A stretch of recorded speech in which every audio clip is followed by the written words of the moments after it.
Hello students, welcome back. And today I am here to clear all your doubts. And I am very happy that some of you were interested in listening the lecture, and some of you have sent their doubts to me via email and WhatsApp. So I have a list of questions that I have jotted down on the basis of your emails to me, and I hope you have seen the past video lectures on module 4.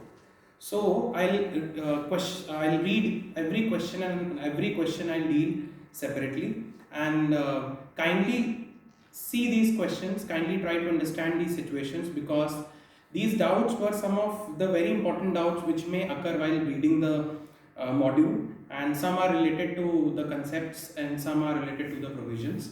So here is a discussion on both of them.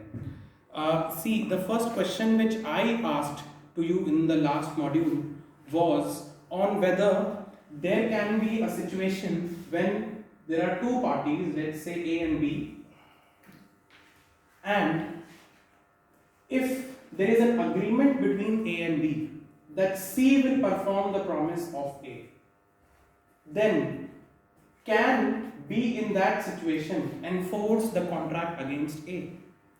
I hope you have understood the question. The question is very clear that A and B agree that C will basically perform the obligations on behalf of A. In that case, can B enforce the contract against A also? So, why this doubt was asked by me? The reason was this kind of situation is basically given under section 41 of the Indian Contract Act. And while we were reading about the performance of parties, while we were reading sections 41, 40, 41, 42, 43, 44, etc., we were discussing which parties must perform the contract. And we discussed that there can be the party to the contract which has to perform the promises. There can be legal representatives in case of death of parties.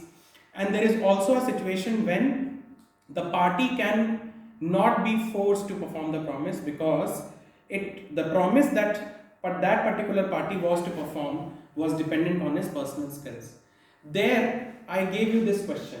So the answer to this question lies in section 41 of the Indian Contract Act itself, and it very clearly states that whenever there is a contract between A and B and they agree that instead of A, C will discharge the obligations of A, in that case B cannot enforce the contract against A. See, you might be asking and wondering that, sir, why is that possible? Because in the very first instance, we learned that there is something called privity of contract, and only the parties to the contract can enforce the contract. And there is obviously an argument that here A is the primary party and C is only discharging the obligations on behalf of A. I agree with you in this particular argument, but when you will read the provisions on indemnity guarantee, basically section 41 is nothing but a prelude to the next part of contract, which will start from section 123 onwards. And you will be reading about this part of contracts in next semester in contracts 2, where we learn about a specific type of contracts. And one of those cases include the contracts of indemnity, guarantee, etc. A very good example to explain section 41 would be the contract of guarantee, wherein there are three parties. A, let's say, takes a loan from B, and later on there is a situation that A is not being able to pay the loan to B. Now the problem is, let's say there can be an arrangement where three parties are involved in a contract and there are three different contracts in one situation. Let's say A took a loan from B, so B becomes the creditor, A becomes the principal debtor. Why principal debtor? Because the primary obligation to discharge his liability, the liability of paying back the money or repaying the money, is that of A. Now in many cases and in commercial transactions, it happens that parties keep a third party also who stands as a surety or a guarantor, who guarantees the payment to B on behalf of A. Basically, the function of this surety is that he will basically, pay the amount to B. So, you will read in detail about these provisions In such a situations, we see that the creditor has to enforce its rights against the surety or the guarantor. Okay, and the moment surety or the guarantor, because the presence of surety or the guarantor is to discharge the obligations of A. This is the reason why both the parties have agreed to bring in a surety in picture.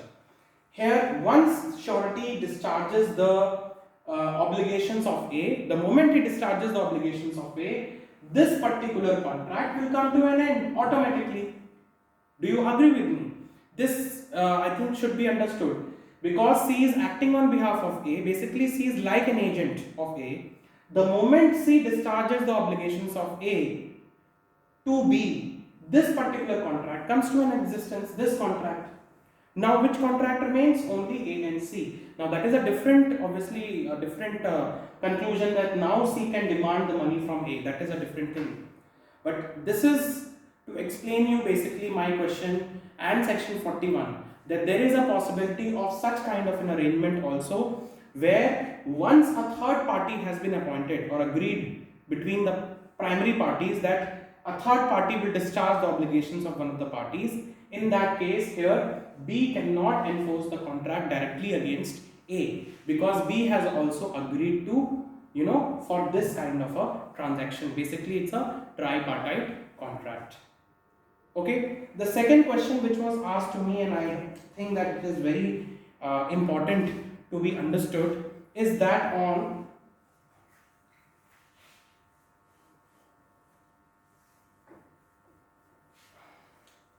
what is the relationship between actual performance and reciprocal promises. So I appreciate this question, because there may be doubts while understanding this particular module. See, there are two different terms. Actual performance is a type of a performance. When we read section 37, 38, 39, we read that performance can be of two types.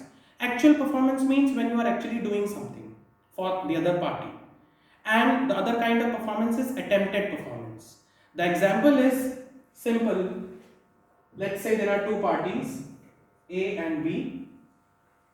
There is an agreement between A and B that A will deliver certain goods to B, and B in return will pay certain amount to A.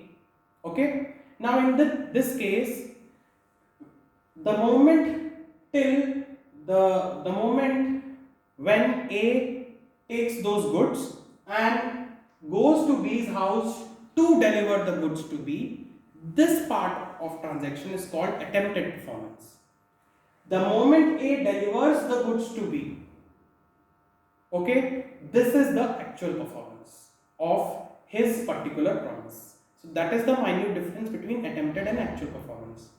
Now the question was, what is the difference between actual performance and reciprocal promises?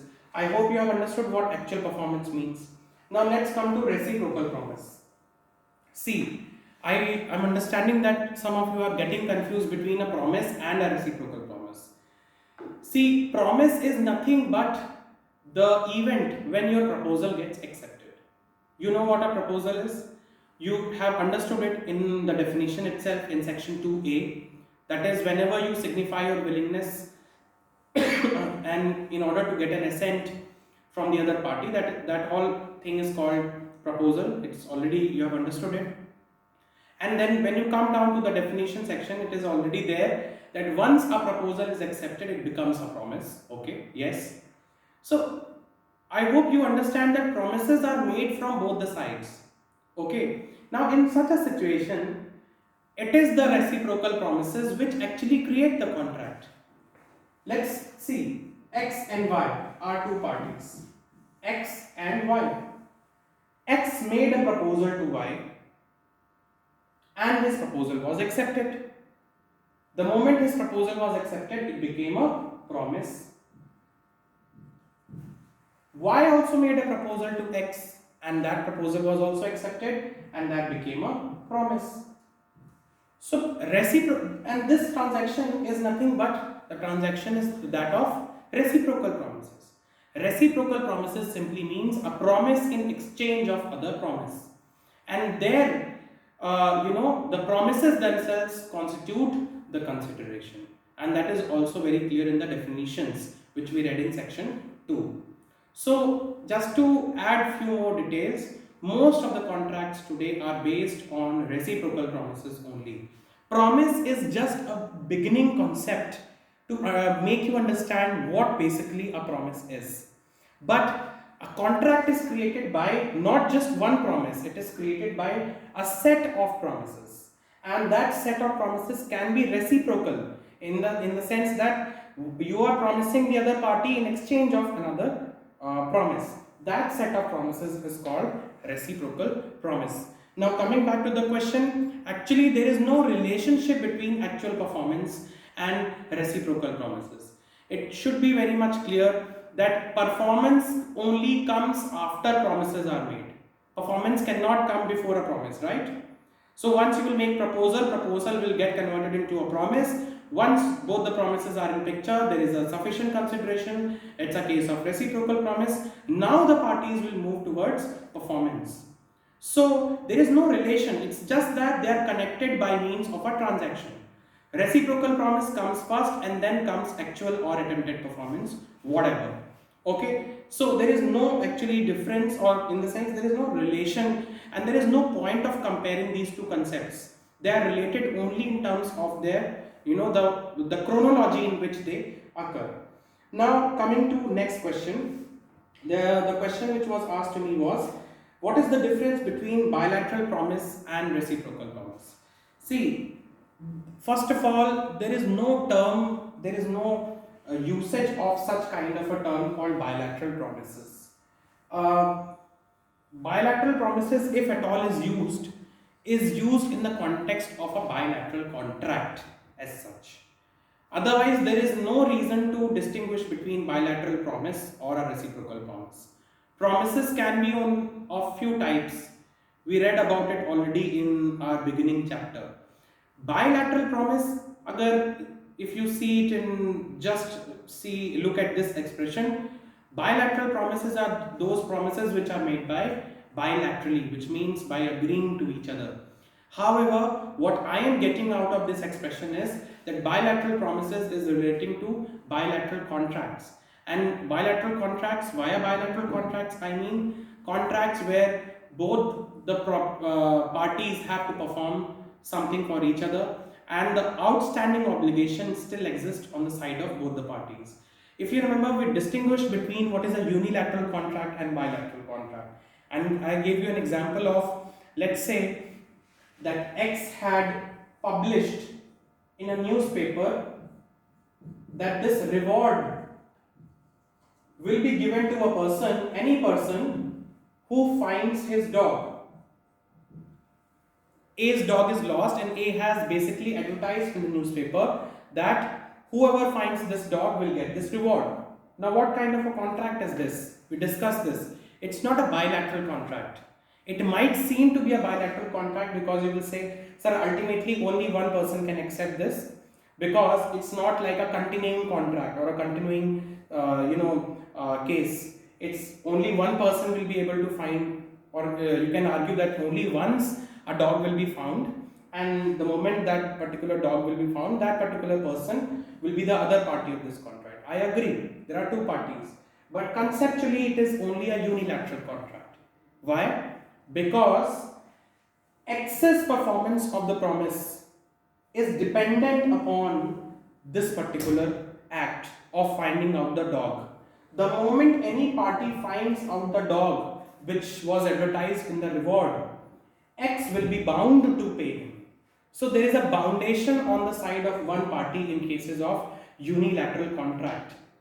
So that is the difference between a unilateral contract and a bilateral contract. So as such, the question which was asked to me, that what is a bilateral promise? There is no concept of bilateral promise in relation to reciprocal promises. Bilateral promises, if at all has to be understood, needs to be understood in the context of bilateral contract. This situation is a unilateral contract. By example of bilateral contract can be simple, wherein A and B promise to each other that the moment B will, let's say, dig a well in house of A, the A will pay some money to B. Now here you see this kind of transaction is dependent upon the obligations to be performed by both the sides.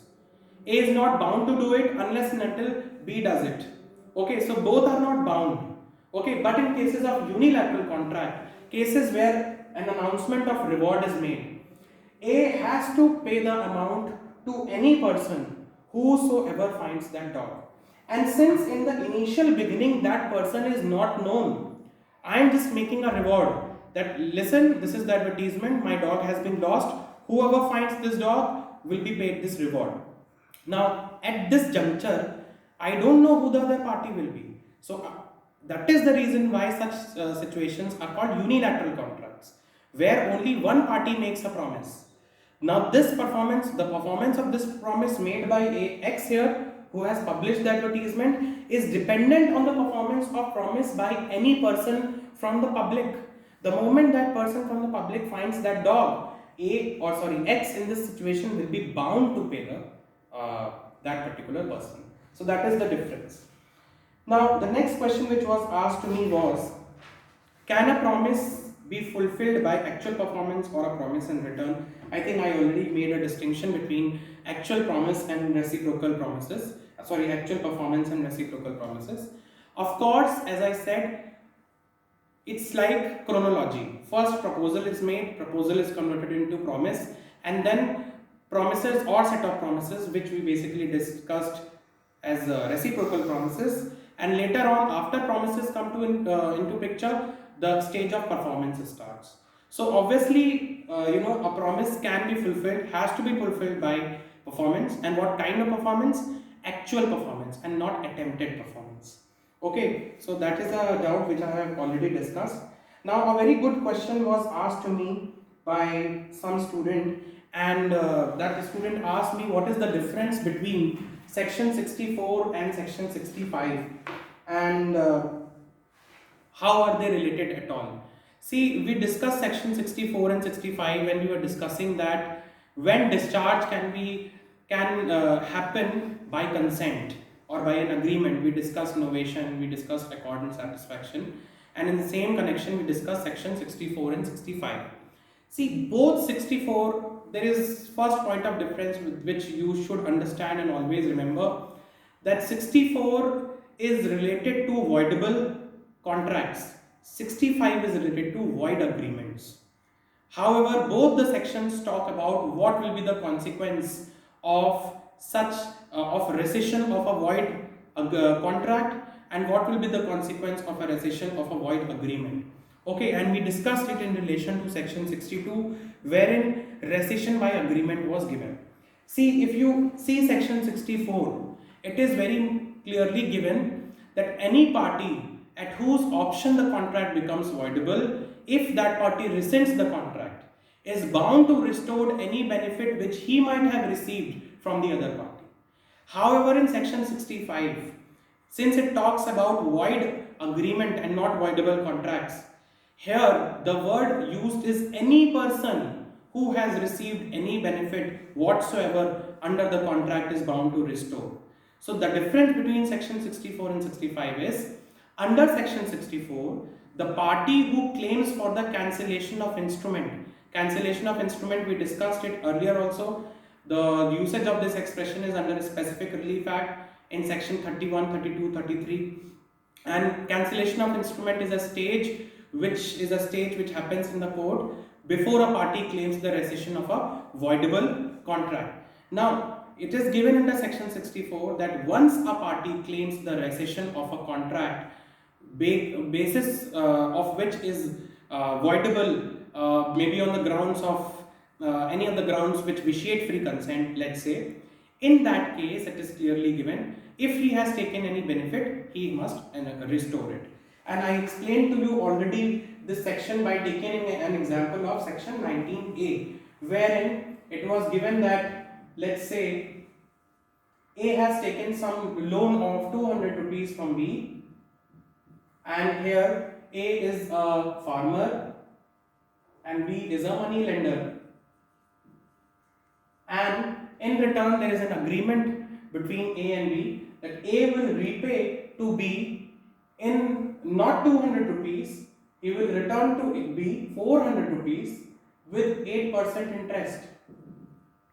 Basically, such type of agreements have been assumed. There is a presumption, not assumption, there is a presumption in such cases that these are tainted with the issue of undue influence, and in such cases, the section 19A clearly gives discretion to power to cancel the instrument. Cancel the instrument means cancel the contract. Here, it was very clearly given that since A has received 200 rupees, okay, A has got his right, but since A has received this 200 rupees from the money lender who was in position to dominate his will, he must return 200 rupees. Such type of situations are governed under section 64, wherein the party who himself complains must also return whatever he has gotten in benefit or in exchange of it. Section 65 is wider. Section 65 talks about situations where the contract is void or has become void. The expression used is when the contract is void and or has become void. So in this situation, the term which is used in the section is any person. So there is no requirement that person who complains has the only right to has the only duty to return the benefit. So the question which was asked to me was that let's say there is a agreement between A and B. A is a party which basically goes to the court and wants to get this contract annulled or cancelled. In such cases, the question was, what if the other party who did not go to the court has received some benefit under the agreement? Because as per section 64, only A has to restore the benefit.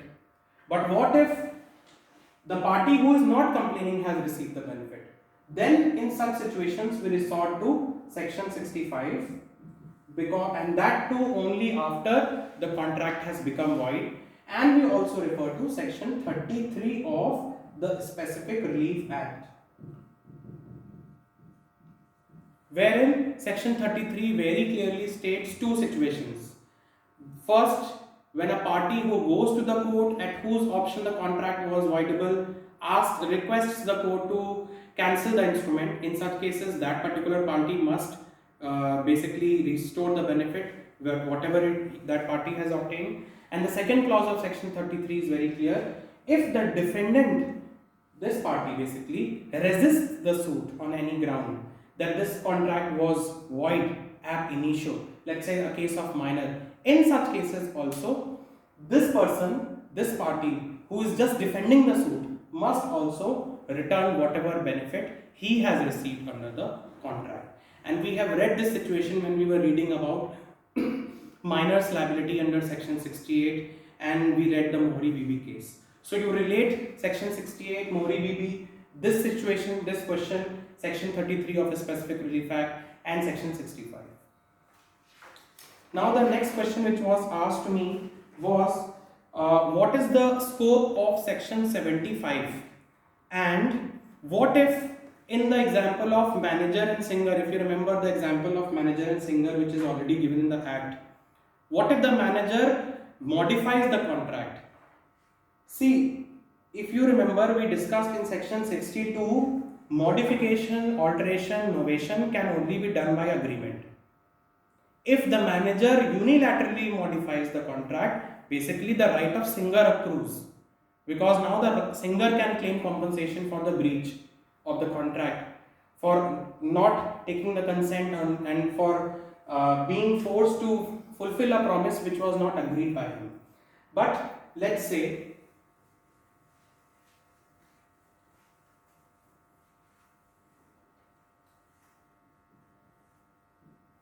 X is the singer, Y is the manager of the theatre.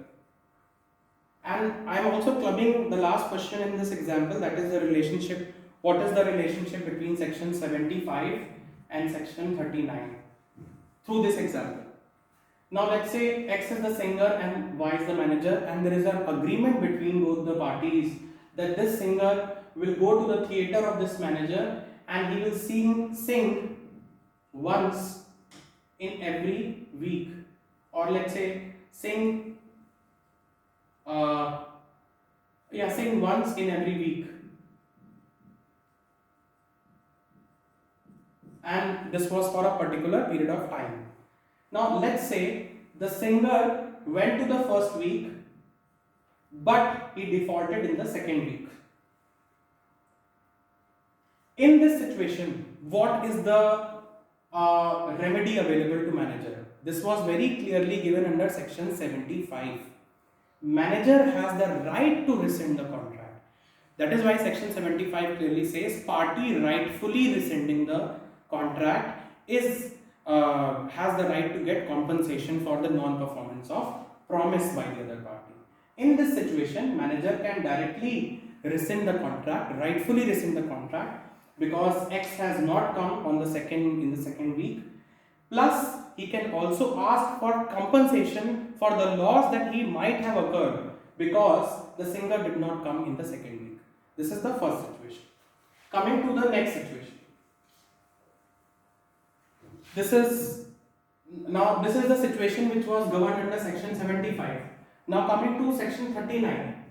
Section 39 is basically saying, let's say singer went to the manager's theatre in first week, did not turn up in the second week. Later on, when he turned up in the third week, the manager allowed him to sing. What now? In this cases, the section 39 very clearly states that the contract, the remedy available with the manager will not be to cancel the contract, which means now he cannot rescind the contract because he has already given his acquiescence